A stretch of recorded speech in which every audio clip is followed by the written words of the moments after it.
Heavenly Father, we thank you this evening for blessing us with your grace and mercy. Heavenly Father, now we ask that you will speak to us this evening as we study your word. Speak to every one of us personally, according to your relationship with us. We ask that you will give us revelation, give us understanding and a fresh anointing of your Holy Spirit. Teach us, Master, all things, and if you would, bring it all back to our remembrance. We ask that you will speak to us on an individual basis, speak directly to us. You know what we need to hear. And we ask that you would minister to us through your word. Encourage, strengthen, exhort, admonish. Whatever you need to do, we ask that you would do it. These things we ask in Jesus' name. Amen. Tonight we are in Hebrews chapter 11. Very familiar passage of scripture. Here's what the Holy Spirit shared me. I've been up, the Lord He just had me overflowing with this, that in order to understand the Bible, in order to be transformed by the Bible, it's the same way when you read a book. Some books, you can tell when they just writing just to be right. Isn't that right?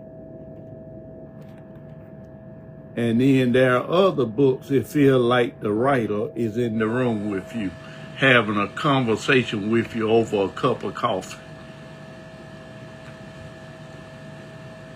It makes you feel like you are right there. So the Bible is similarity to that.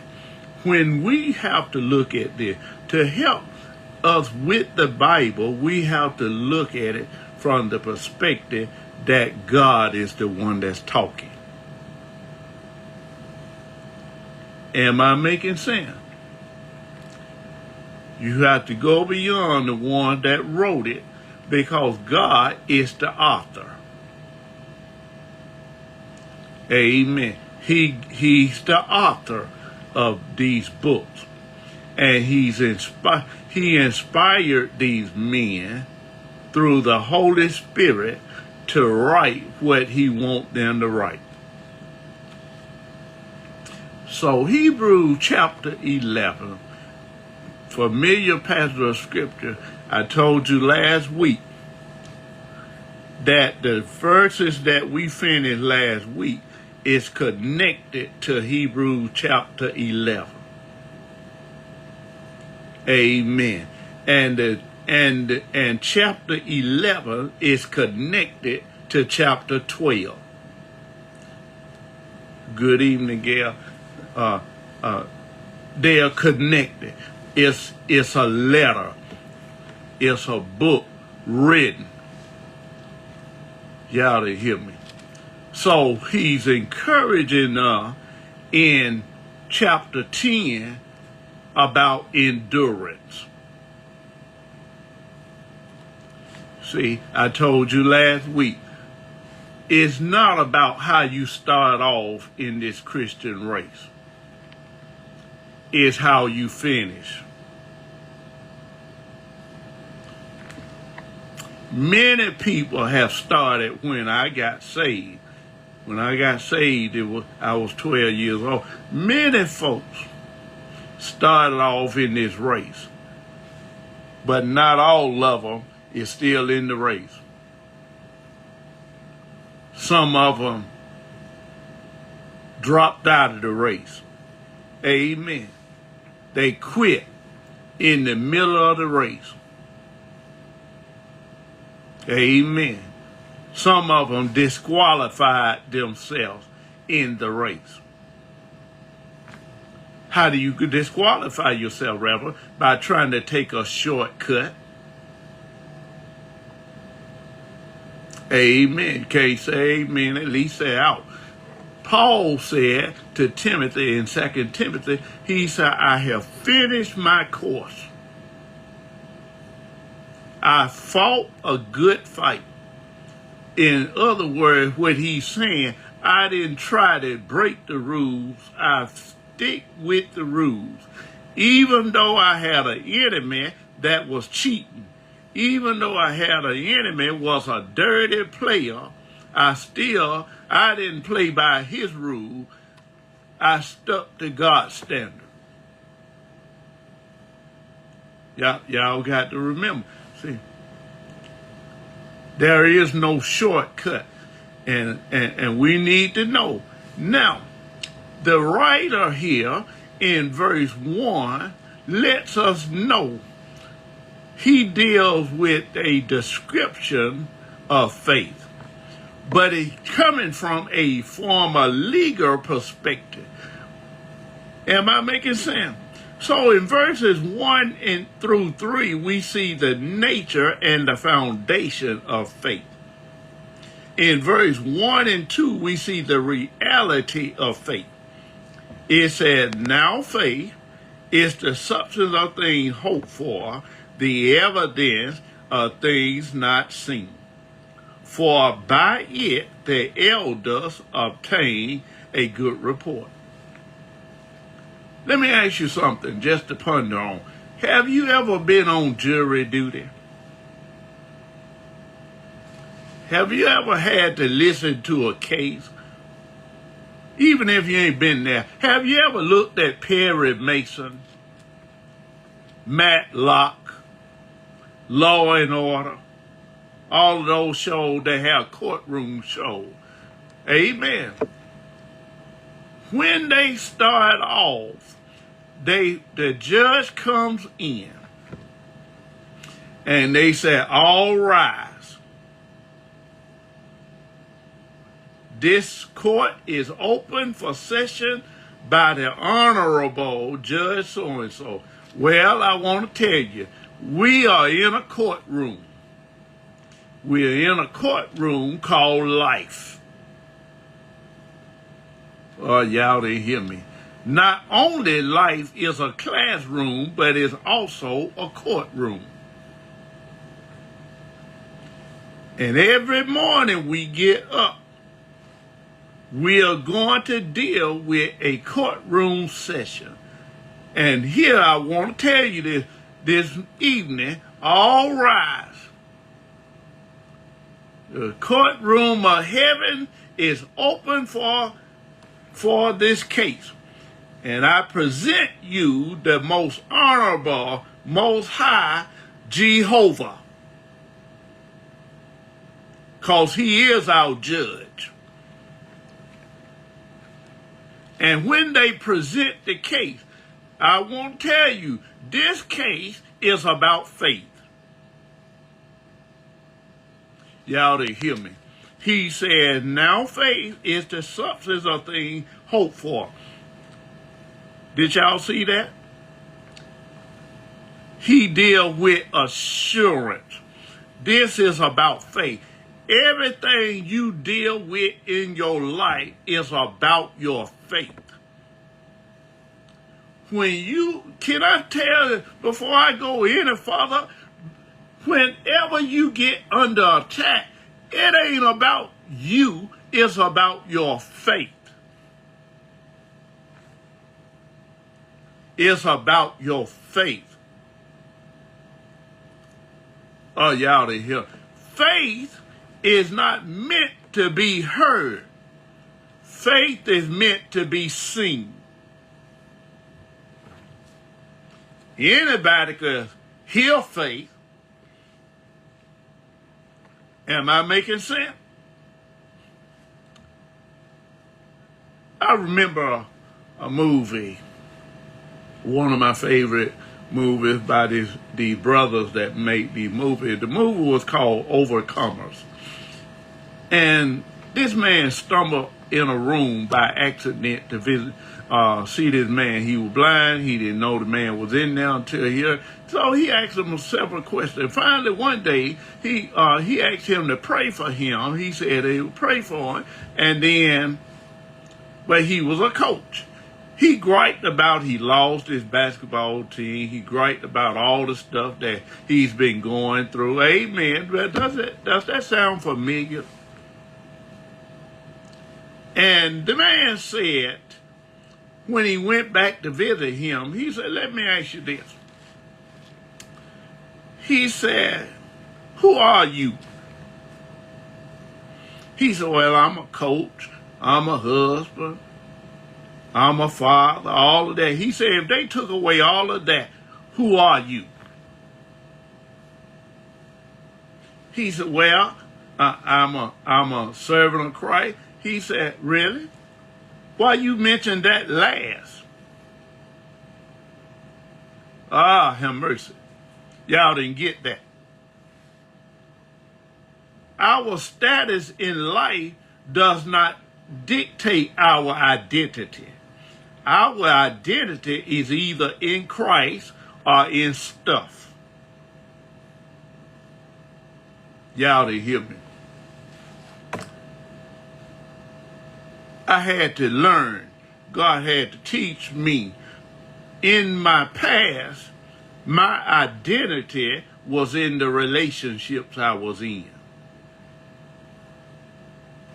Can I talk about this for a minute? The reason why I can say that now, I can say it with confidence, with authority. The reason why I can say that, because when I lost them, I like to lost it myself.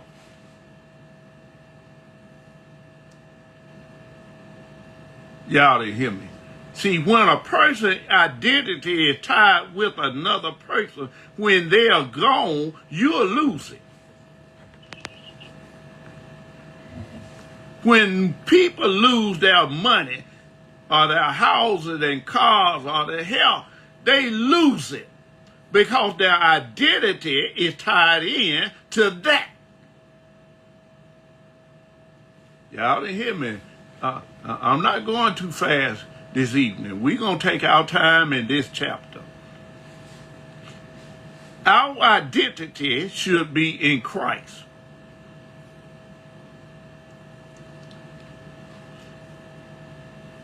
Christ is the one. Paul says in one of his letters, he said, he is our life. Amen. When I was growing up, when I got saved, he was just a part of my life.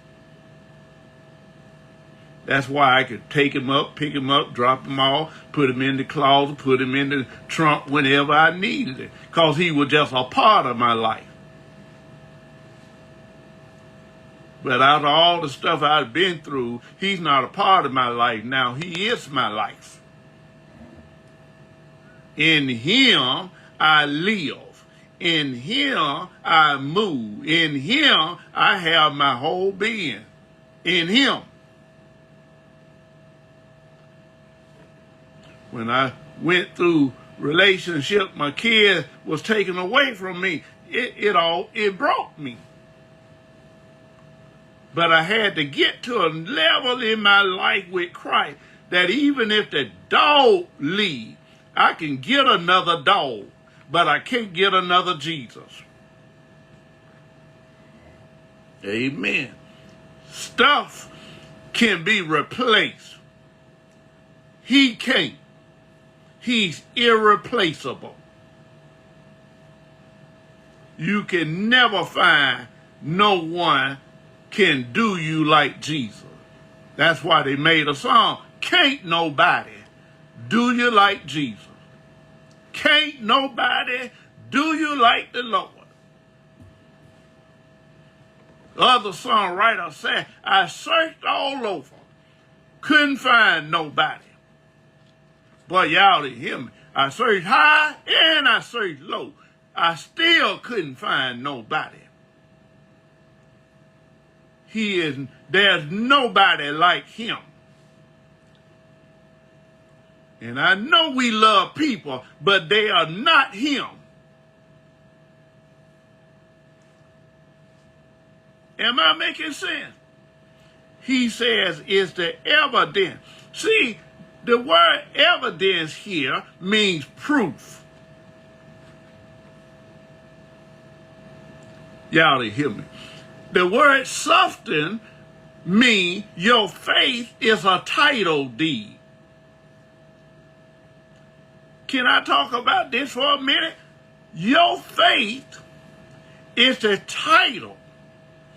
When you buy a house, when you buy a car, they give you a title when you finish paying for it. Am I making sense?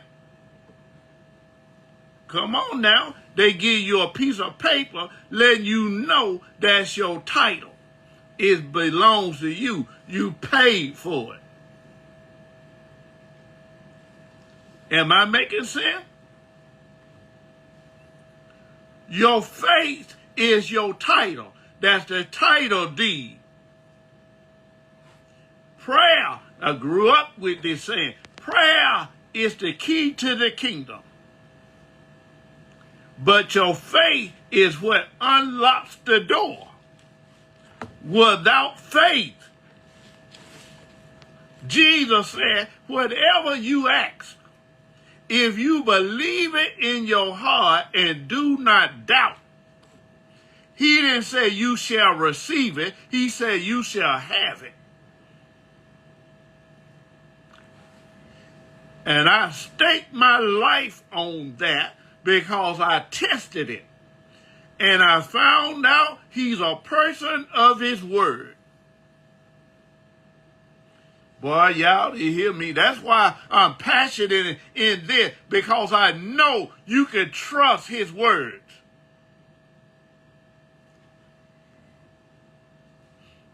You can trust his word. The other day, I got a phone call asking me to help them get a product, and they said, well, I want you to buy it and I'll reimburse them. I'm saying to myself, Santa Claus will be, Satan will be in hell with a Santa Claus hat celebrating Christmas before I do that, because I don't trust them to give me my money back. So I'm not going to do that. I didn't tell them I'd do it, and I sure didn't tell them I wasn't going to do it. I just was silent. Some conversation, you don't have to be in it. Lad myself, I don't trust that word enough to depend on them whether they're going to give me my money back. I'm not finna waste it like that, first of all. If they want it bad enough, they'll do it. If they take time out to go shop for a dress, they ought to take time out to get a tablet. I'm just saying.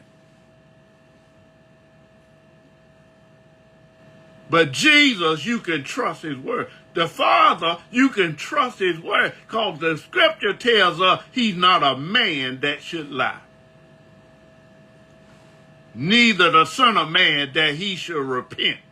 Whatever God said he would do, I'll stake my life on it.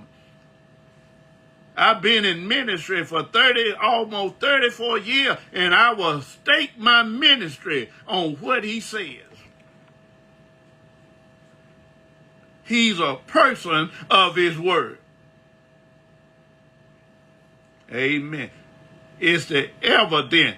Your faith is the proof of things not seen. If you could see it, it'll come to pass.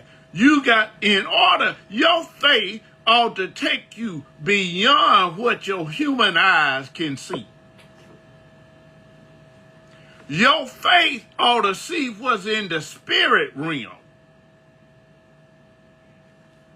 But you got to read the word in order to get the faith. You can't get faith without the word. I don't care what you say. You can look at all the TV you want to. You can listen to all the Bible studies you want to. That's not what gives you faith. You must have faith in this book here that we are teaching tonight. You get faith by this. I can't get faith off a message that I listened to Sunday. It's been a long week. I might as well go to a day-old bread and get some bread and try to live off that all week. You can't do it. I need word daily. I need a fresh word. And that's every day. Amen. Somebody know what I'm saying? The word that I got yesterday is not what kept me today. The word that I got today is what kept me today. And guess what? The word that I got today is not going to sustain me tomorrow. This is manna. This is the manna that God was talking about to Israel. He says it's one day at a time. This word sustains us on a daily basis. If you try to get more than enough, it's going to go bad. Now faith, it gives us assurance. The word of God is what gives us assurance. Another word for assurance is confidence. Is confidence. Boy, when I get through reading this word, I feel like I can do anything. Oh, have mercy. And because I believe it, God gives me the ability to do anything. Oh, y'all hear me. I wish I had time to talk about this. I wish I had time to give testimonies about this. I see what he could do. In just the 2 years that I retired, his faith, my faith in his word, is what gives me assurance. And because I got assurance from what he says in his word, my faith shows me proof at the end. Boy, y'all didn't hear me. He said, for by it the elders obtain a good report. Now, we see here in verse 3, we see creation by the word of God. Through faith, we understand that the worlds were framed by the word of God, so that things which are seen were not made of things which do appear. Are you listening? Boy, have mercy. He dealt with here, he said the things, the universe was framed out of nothing by the word, by his word.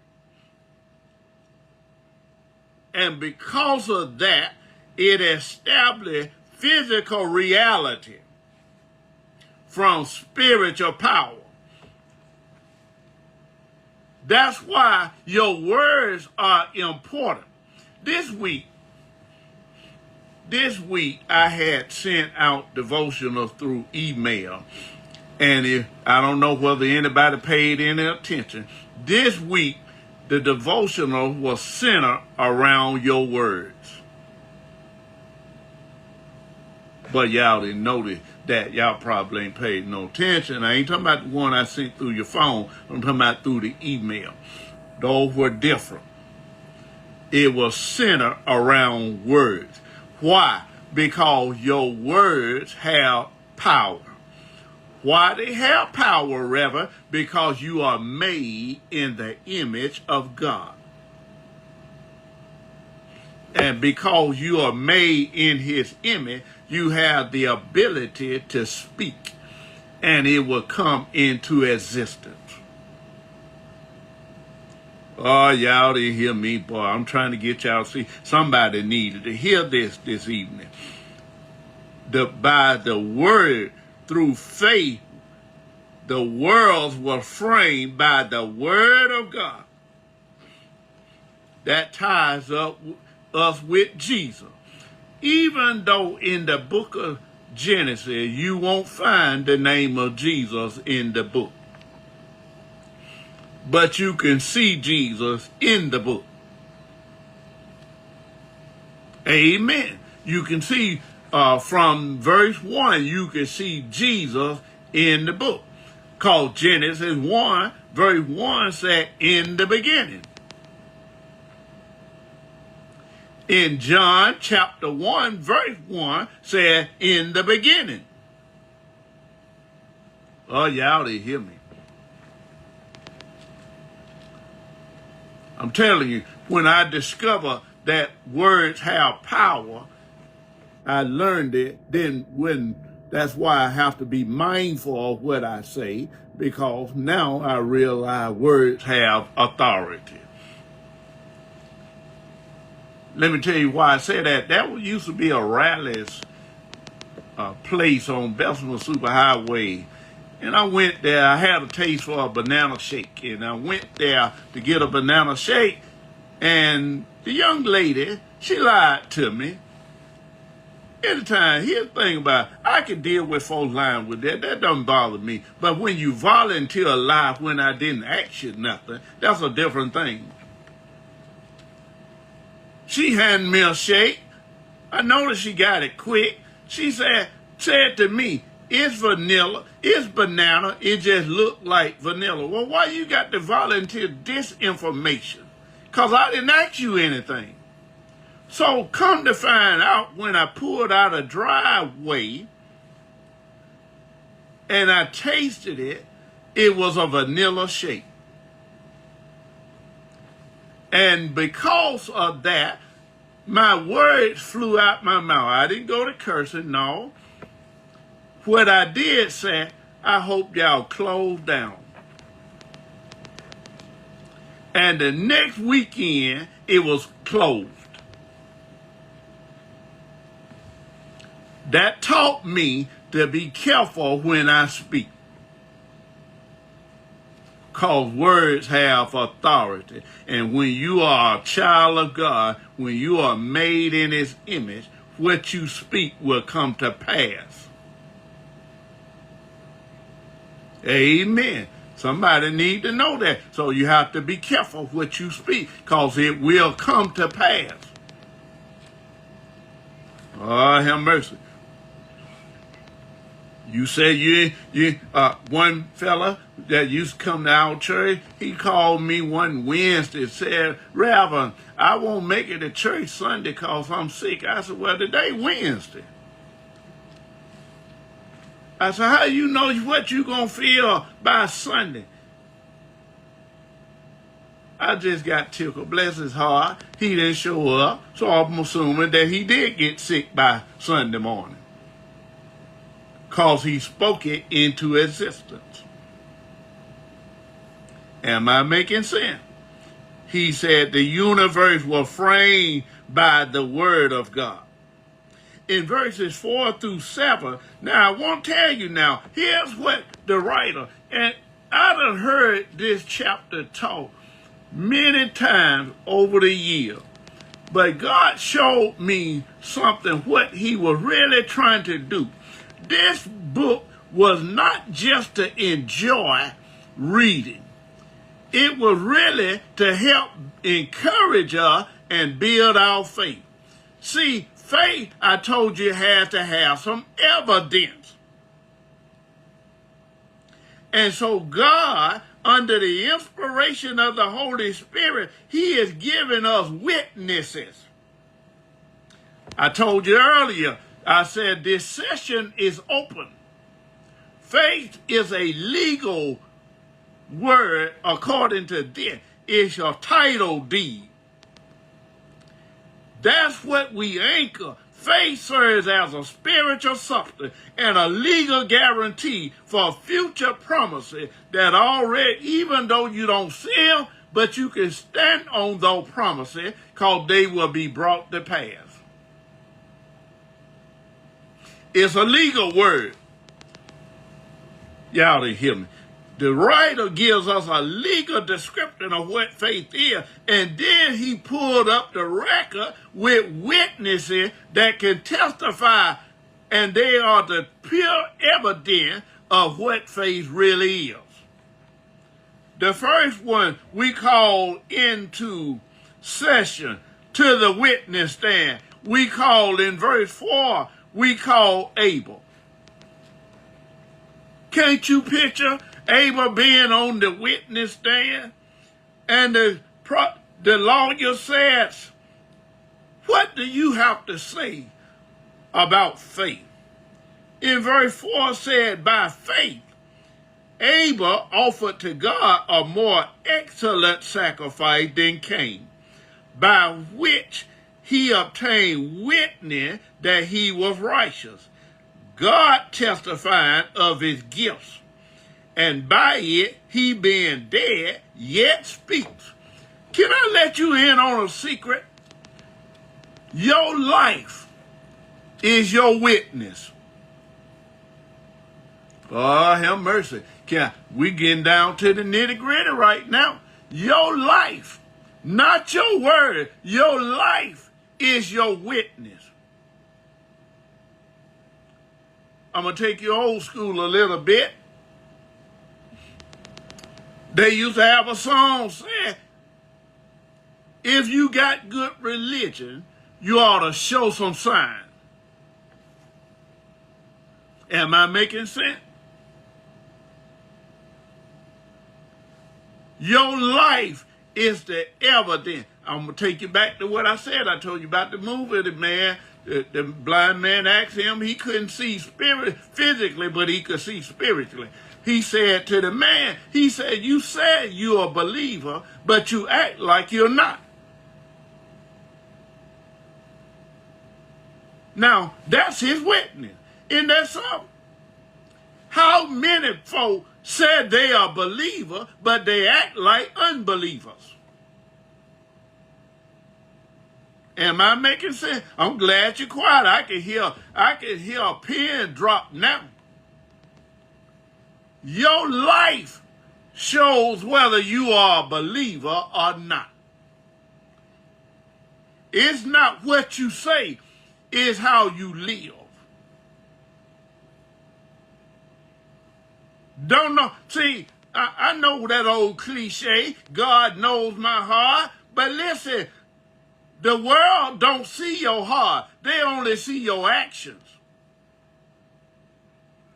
God don't want us to just talk about what's on our heart. He wants to see. He wanted to be shown. Jesus said, let your light so shine before men, that they may see your good works and glorify the Father which is in heaven. They need to see some evidence of your faith.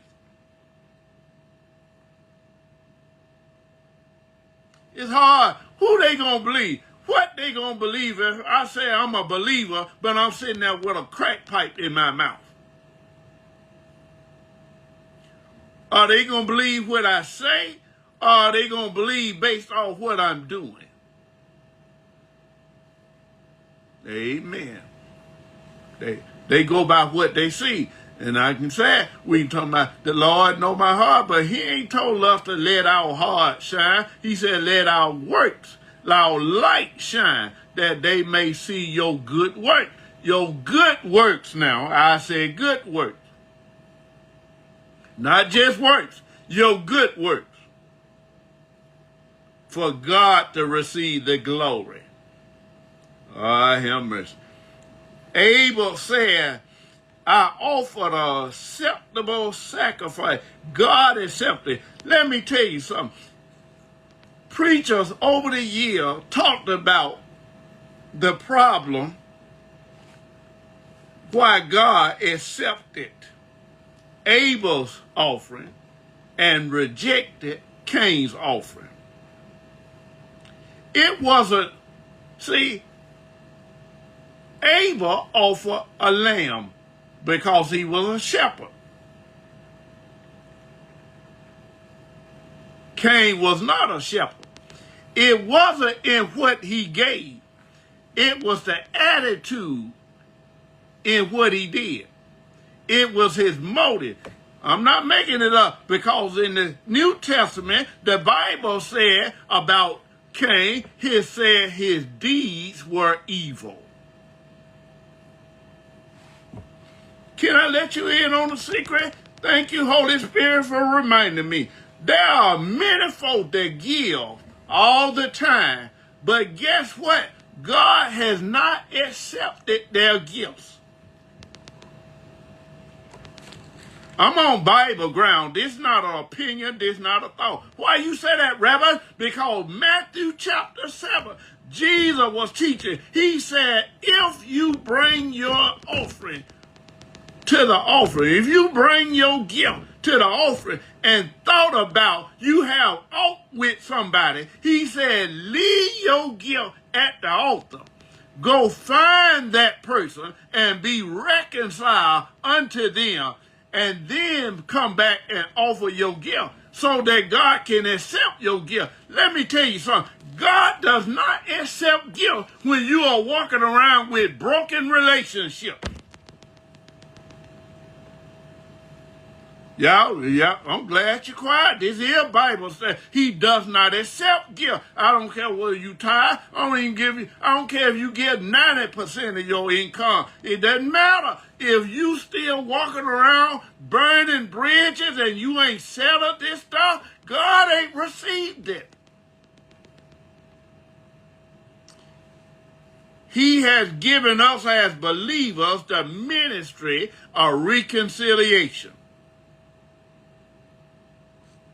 One of the things I always talk about, I'm a stickler for this. I govern my life by this. The reason why I don't treat folks the way they treat me is because I want God to answer my prayers.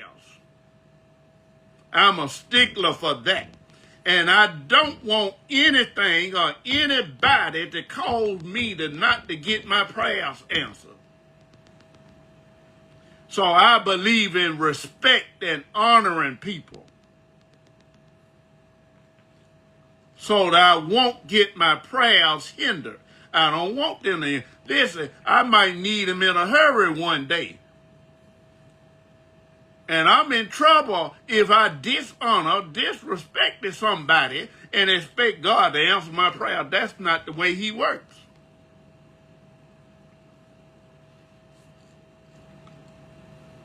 My relationship has nothing to do with what other folk do to me. It's what I do to them.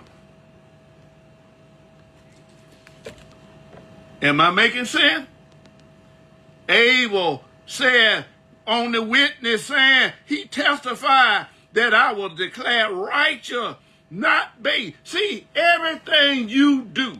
Come here, Paul. Paul said in Romans chapter 12, he said, I beseech you, therefore, brethren, by the mercies of God, that you present yourself as a living sacrifice. That word sacrifice is another word for offering.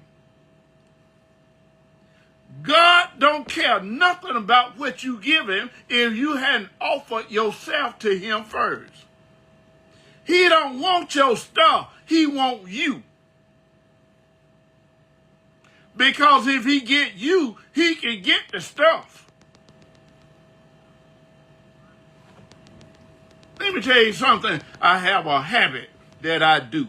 It's just a part of me, just who I am now.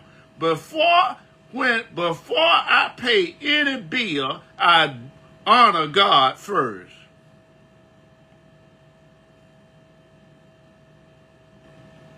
I give him his due honor. I do it not out of obligation, but out of my love relationship for him. He didn't ask me for it, but I give it to him anyway. And I do it heartily. I do it cheerfully. And because of that, he keep on blessing me in ways not just physical, but spiritual as well. He blesses me with things that you will never see. Oh, y'all didn't hear me. Oh, have mercy. He says here Abel is on the witness stand. I'm not going to rush through this.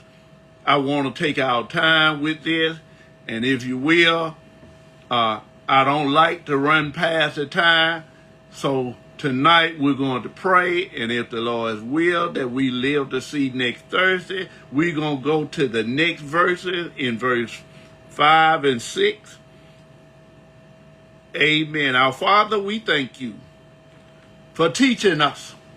And we thank you for giving us tangible, physical evidence of what faith is like. You didn't just tell us what faith is. You showed us what faith looks like. And Lord, we thank you. We thank you because we needed that. We needed some encouragement. Somebody needed to hear some word of encouragement. Somebody needed to know that there is evidence of our faith. Thank you, Father, for revelation. Thank you for giving us understanding.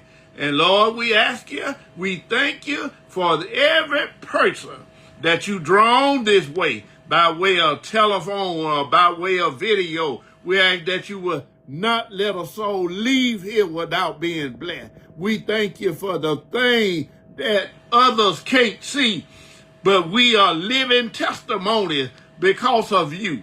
We thank you for every good and every perfect gift. We thank you for the joy and the peace you have given us beyond human understanding. Thank you for salvation. Thank you for peace. Thank you for joy in the Holy Ghost. We thank you for giving us a good relationship with our sisters and our brothers in Christ. Thank you for breathing on us this evening, for bringing us together. We don't take this lightly. We thank you when we get to assemble ourselves with one another. Thank you for the Holy Spirit, but most of all, we thank you for Jesus. Thank you for him giving his life for us. And because he lived, we can live. Because he lived, we can face our tomorrow. Because he lived, all fear is gone. Father, bless. Until we meet again, when it all said and done, we'll be careful to give you all the praise, all of the honor, and all of the glory. It's in Jesus' name we pray. Amen.